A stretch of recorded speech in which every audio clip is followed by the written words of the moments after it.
나눔의 예수님, 나눔의 예수님이라고 하는 제목으로 말씀을 전하고자 합니다.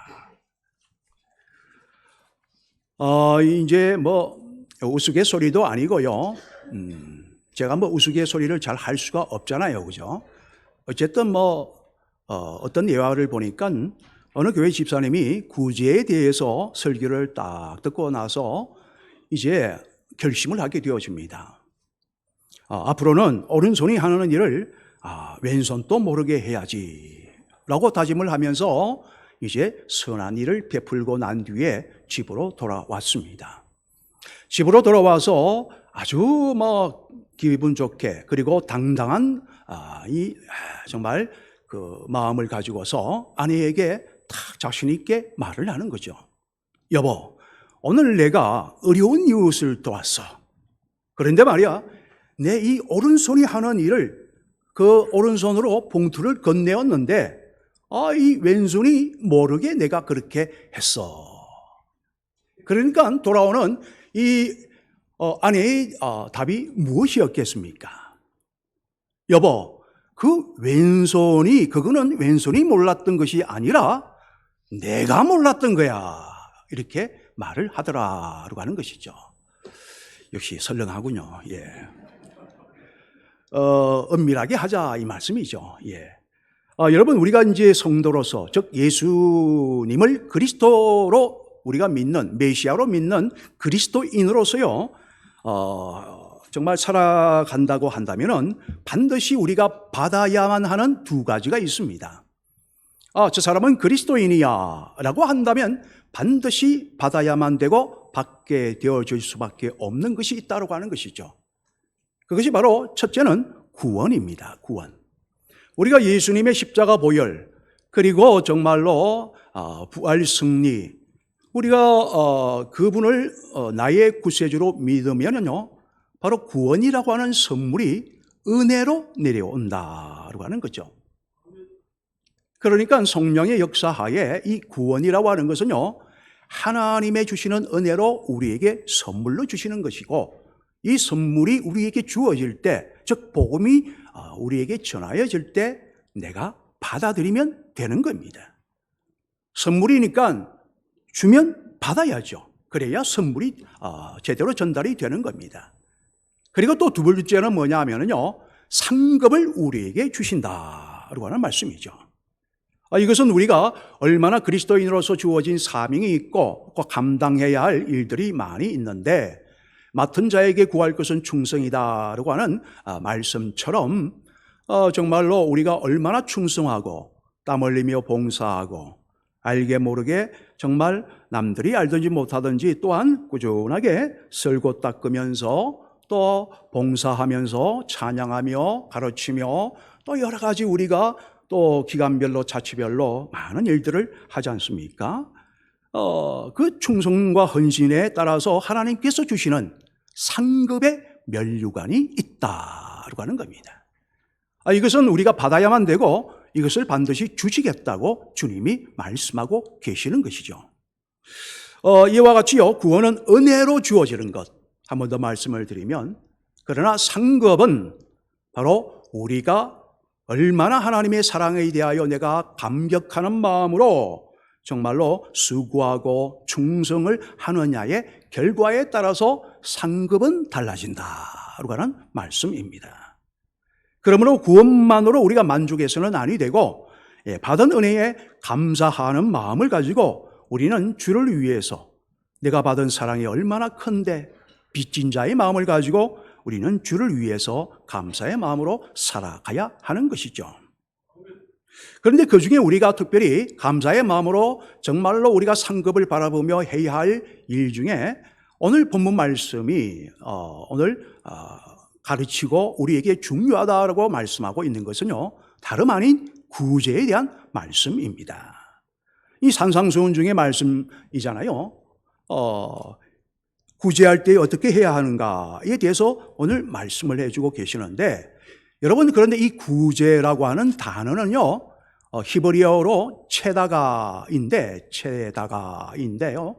그런데 이것은 넓은 의미로 어떤 뜻으로 같이 사용이 되어지느냐 하면은 긍휼이라고 하는 단어로 같이 사용이 되어진다고 하는 것이죠. 그러니까 주님이 우리를 긍휼히 여겨 주시어서 민망히 여기어서, 이 말은 불쌍히 여기고 긍휼히 여겨 주셨다는 말씀이거든요. 그래서 우리의 병든 자의 손을 내밀라 하니까 주님이 그 믿음대로 손을 펴니 손이 마른 자가 다시 손을 쓸 수 있게 되더라. 즉 주님이 긍휼, 즉 구제를 하여 주신 것입니다. 따라서 예수님이 늘 강조하시는 이 긍휼을 베풀라, 내가 긍휼히 여길 자를 내가 긍휼히 여기노라. 항시 제가 말씀을 드린 대로 주여 기도하실 때마다 주여 나를 긍휼히 여겨 주시옵소서, 나는 부족한 자니이니 주의 긍휼이 아니고서는 저는 하루라도 한시라도 주의 사역을 감당할 수 없나이다 라고 항상 우리가 기도해야 됨을 말씀을 드린 적이 많습니다. 그런가 하면 주님께서 친히 말씀하셨죠. 마태복음 5장에서 팔복에 대해서 말씀하실 때에도 긍휼히 여기는 자는 긍휼히 여김을 받으리라 라고 말씀하신 만큼 이 긍휼이라고 하는 것을 굉장히 강조하셨다. 불쌍히 여기는 마음을 굉장히 강조하셨다. 나누는 그 아픔을 애처로워하며 민망히 여기며, 그래서 그 구제하는 일에 대해서 바로 굉장히 강조하셨다. 왜? 그 긍휼이라고 하는 것은 사랑에서 나오기 때문에 그런 겁니다. 여러분, 내가 어떤 사람을 긍휼히 여기신다, 척은히 여기는 마음을 가지는 것은요, 그 사람을요 정말로 사랑하기 때문에 그렇게 주님께서 말씀하시는 거예요. 그렇다면 이 긍휼, 즉 구제를 할 때 예수님은 어떻게 하라고 말씀을 하시느냐? 사람에게 보이려고 너희 의의를 행하지 말라라고 말씀을 하셨습니다. 즉 이 말씀은요, 우리가 긍휼을 베풀고 구제를 할 때는요, 단순히 돈만을 주는 것이 아니라 또 아셔야 될 것은 우리의 시간도 드림이 나눔이요, 긍휼이요, 그리고 베품이요, 그리고 구제입니다. 마음을 드리는 것도, 그 마음을 쓰가며 기도해 주는 것도, 그리고 내가 재능을 기부하는 것도, 이것도 하나의 내가 구제하는 것이다라고 하는 말씀인 것이죠. 중요한 것은 뭐냐?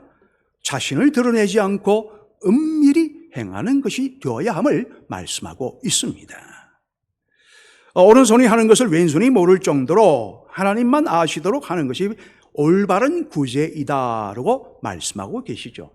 물론 우리가 교회적으로 어떤 일을 행하게 되어질 때에 함께 동참해야 되는 그런 일에 있어서는 우리가 각자의 이렇게 이름을 밝힐 수밖에 없는 그런 이제 구제도 있고 함께 나누고 공동체를 형성해 가기도 합니다. 그것은 또한 우리가 필요에 의해서 그렇게 하는 것이고, 그러나 그 마음은 또한 언제나 자원하는 마음이 되어야 되죠. 인색함이 되어서도 아니 되고 억지로 하는 것이 되어서도 아니 됩니다. 자원하는 마음으로 적게 심는 자는 적게 거두고 많이 심는 자는 많이 거두게 될 것이다. 즉 억지로는 절대 하지 말라고 하는 말씀인 것이죠. 여러분, 사람들 앞에서 선행을 하면요, 이미 세상에서 칭찬이라고 하는 것을 다 받아버리기 때문에 은밀하게 하라고 하는 거예요. 내가 무엇을 했다? 그러면 사람들로부터 칭찬을 받잖아요. 그러면 그는 이미 상을 받았느니라 라고 말씀하십니다. 그러나 은밀히 행하면 하나님께서 반드시 갚아주신다. 그런데 우리 하나님은 갚아주실 때는요, 항상 그보다도 적게 해주시는 분이 아니라, 그와 똑같이 우리에게 주시는 분이 아니라 몇 배? 30배, 몇 배? 60배, 몇 배? 100배. 완전한 수로 하나님께서 우리의 생각을 초월하여 갚아주시는 분이시죠. 그리고 우리가 귀한 이러한 선행을 베풀 때에 하나님께서 상급을 주신다고 우리가 정말 기대하는 마음으로 하게 되잖아요. 그런 기대하는 마음을 가지는 것은 지극히 성경적입니다. 내가 사람에게 일부러 보이려고 하는 것이 아니라 정말 하나님께서 내가 이 일을 행함으로 자원하는 마음으로, 남들이 뭐라 하든 어떠하든 자원하는 마음으로 이 일을 하고자 할 때에 하나님은 반드시 내가 상급을 주리라라고 말씀을 하셨다고 하는 것, 약속이 성경 속에 기록이 되어져 있습니다. 그 중에 우리가 말씀을 드리면 잘 아시는 대로 히브리서 11장 6절, 우리의 믿음이 뭡니까? 믿음이 없이는 하나님을 기쁘시게 하지 못하나니. 믿음이 중요하죠. 그런데 그 뒤에 말씀을 보시면 하나님께 나아가는 자는 반드시 그가 계신 것과 또한 그가 자기를 찾는 자들에게 무엇을? 상 주시는 이심을 믿어야 할지니라. 그러니까 우리는요, 뭔가를 하나님으로부터 기대하는 마음으로 우리가 긍휼을 베풀고 선행을 하면 반드시 하나님은 우리에게 귀한 선물을, 상을 주신다. 우리는 약속에 따라서 기대하는 거죠. 우리가 예수 믿으면 영생을 얻는다. 그 믿음으로 그 영생을 얻기 위하여 예수를 믿는 거지 않습니까? 마찬가지로 이 땅에서도 천국을 맛보아야 하늘의 천국을 들어갈 수 있다고 하신 말씀처럼 하나님은 그 말씀의 연속선상에서 우리가 구제를 함으로 말미암아 주님께서 반드시 그가 상 주시는 이심을 믿고 우리는 이러한 선행을 해야 된다고 하는 말씀인 것이죠. 뭘 그렇게 바라고 그래? 물론 우리가 바라는 마음으로 너무 하다가 보면 실족할 수도 있습니다만은, 그러나 반드시 하나님은 갚아주시는 분이에요. 그것은 좀 더 뒤에 말씀을 드리겠습니다만은, 어쨌든 잠언 19장 17절에도 이렇게 말씀하셨죠. 가난한 자를 불쌍히 여기는 자는 여호와께 구워드리는 것이니. 그러니까 누가 빚쟁이가 되는 거예요? 하나님이 빚쟁이가 되는 거예요. 그의 선행을 반드시 내게 빚을 빌려준, 나는 정말 빚쟁이로서 내 사랑하는 자녀들이 선행을 베풀었으니, 내 사랑하는 또한 나의 형상으로 지음받은 자에게 선행을 베풀었으니 내가 선행을 베푼 그에게 내가 갚아주시리라. 바로 이런 말씀을 하고 있는 겁니다. 가난한 사람을 도울 때에, 어려운 자를 도울 때에 하나님께서 반드시 갚아주시겠다고 하는 말씀을 신구약에서 강조하고 있습니다. 그러면 여러분, 우리가 선행을 베풀고 나눌 때에 반드시 상을 주신다라고 말씀하셨는데 어떠한 축복이 우리를 기다리고 있을까? 그리고 또한 어떻게 주님은 어떠한 방법으로 우리에게 그러면 상을 갚아주신다고 하시는 말씀인가? 일단 우리가 본문 4절 말씀에 보시면요, 내 구제함을 엄밀하게 하라. 엄밀한 중에 보시는 너희 아버지께서 갚아주시리라. 신실하신 하나님, 하신 말씀을 반드시 실행하시는 하나님, 시건치 아니하시는 하나님. 농담이야 이런 우리 하나님은 아니시거든요. 우리는 농담을 해도 우리 하나님은 절대 농담이 없습니다. 왜? 말씀 한마디 한마디가 하나님 자신이고 그 말씀은 언약이기 때문에 그런 거예요. 법문이죠, 법문. 그래서 엄밀한 중에 보시는 하나님께서 갚아주시겠다라고 약속을 하고 계십니다. 그렇다면 어떠한 축복을 우리가 받게 될 것인가? 또한 어느 때에 복을 주실 것인가? 우리가 세 가지로 우리가 나누어 본다면요, 첫째, 하나님께서 직접 나에게 갚아주시는 겁니다. 자, 물질로 도우면 물질로 바로 갚아주시는 경우가 있죠. 또 시간에 따라서 우리의 시간을 드리면은 또 위기의 순간, 위기의 시간이 올 때에 기적적인 도움으로 우리를 갚아주시는 분이고, 위기의 구덩이에서 우리를 건져주셔서 위기가 기회로 바꾸어 만들어버리시는 우리 하나님이시다. 여러분은 이제 어느 목사님에게 성도가 물었습니다. 목사님, 제가 좀 더 형편이 나아지면 하겠습니다. 우리가 그런 말씀들을 흔히 듣게 되어지거든요, 목회자의 입장에서.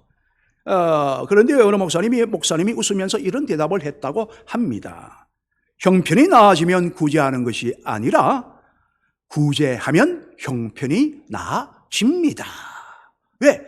하나님은 반드시 상 주시고 반드시 내가 긍휼히 여겨주신다라고 갚아주시고 구워주는 것이기 때문에 주님께서는 되돌려줄 때 이자까지 붙여주시는 분이기 때문에 그러한 것이죠. 여러분, 이 예화를 들으면서 생각나는 것이 있는데, 인근교회에 정말 원로 장로님으로 추대를 받을 때에 이분에 대하여 복음신문에 정말 그분의 삶의 간증이 기록되었는데 크게 타이틀만 말씀을 드리면요, 그분이 이런 말씀을 하였어요.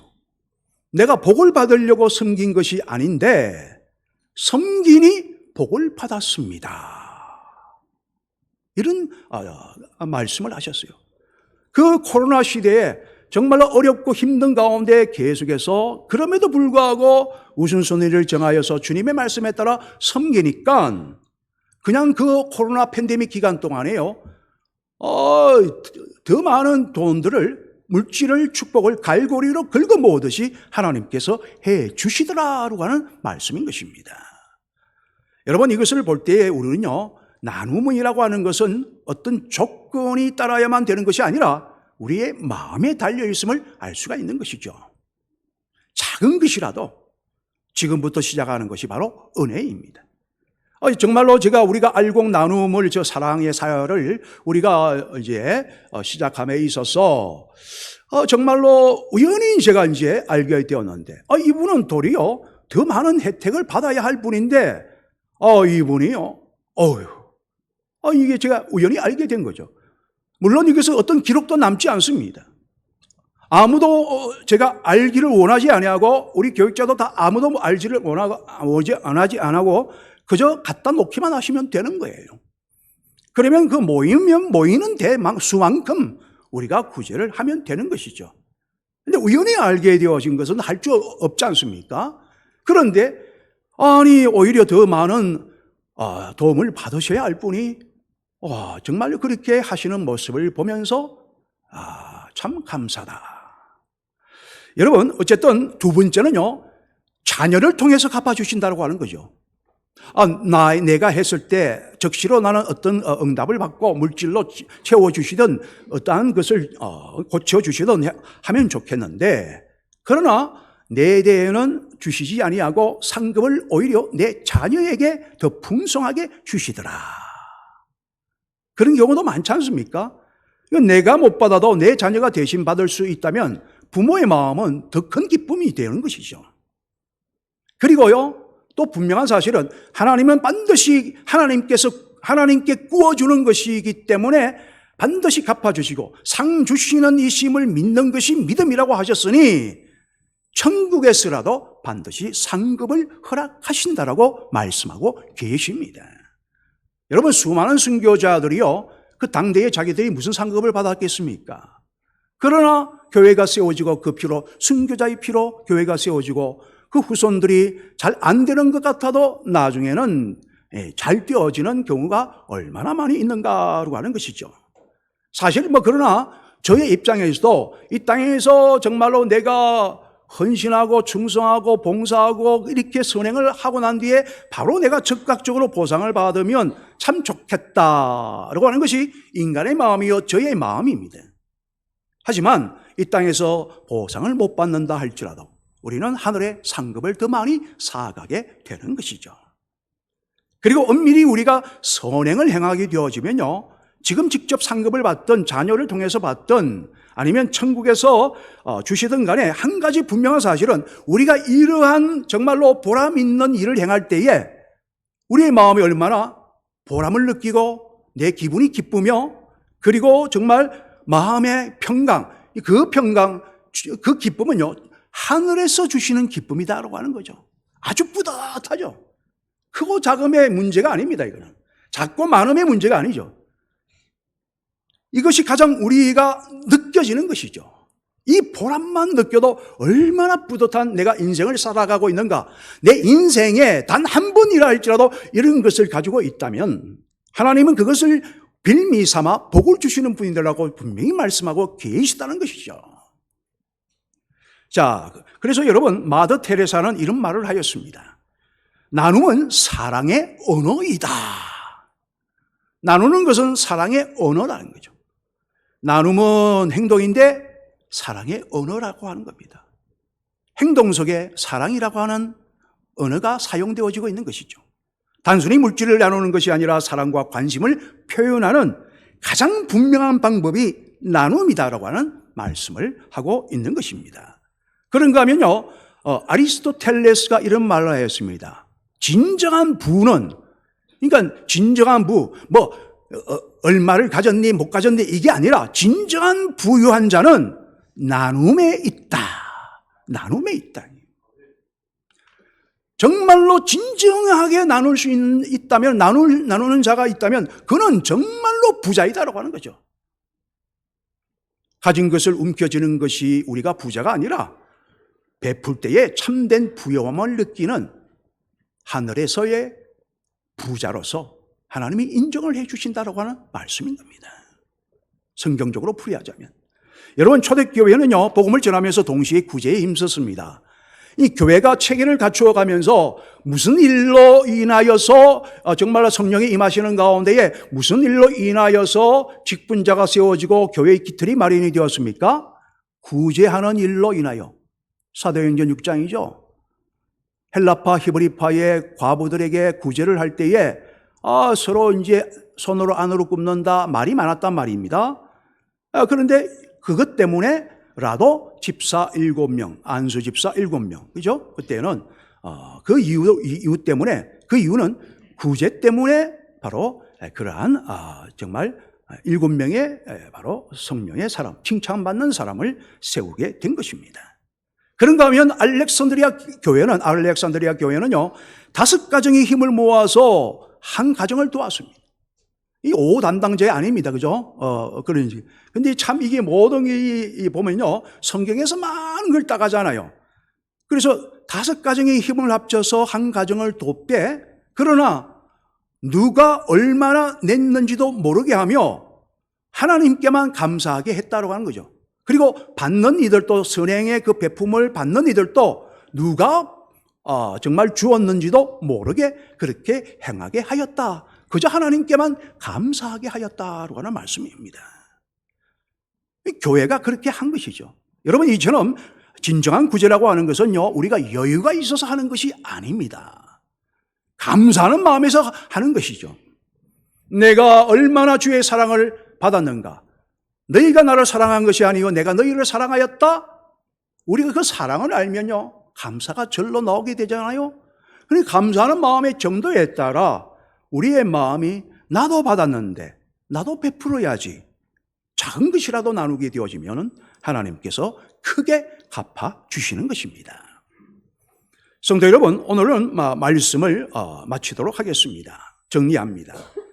아기 예수님이 이 땅에 오신 목적이 뭡니까? 그 모든 것을 우리에게 하나님과 동등된 신분까지도 내려놓으시고 이 땅에 오셔서 다 베풀어 주셨잖아요. 그리고 모든 걸 살이 찢기고 그리고 피를 흘리며 생명까지도 우리를 위하여 대신 우리에게 다 나누어 주시고, 그리고는 결국에는 어떻습니까? 만왕의 왕으로서 부활 승리자로 심판자로 오실 바로 그 왕권을 가지게 되어졌다. 예수님도 히브리서의 말씀에 보면은 그 앞에 있는 즐거움을 위하여, 기쁨을 위하여 부끄러움을 개의치 아니하시고 결국에는 십자가를 참으사 바로 하나님의 영광의 자리에 앉으셨다. 그렇게 말씀하고 있습니다.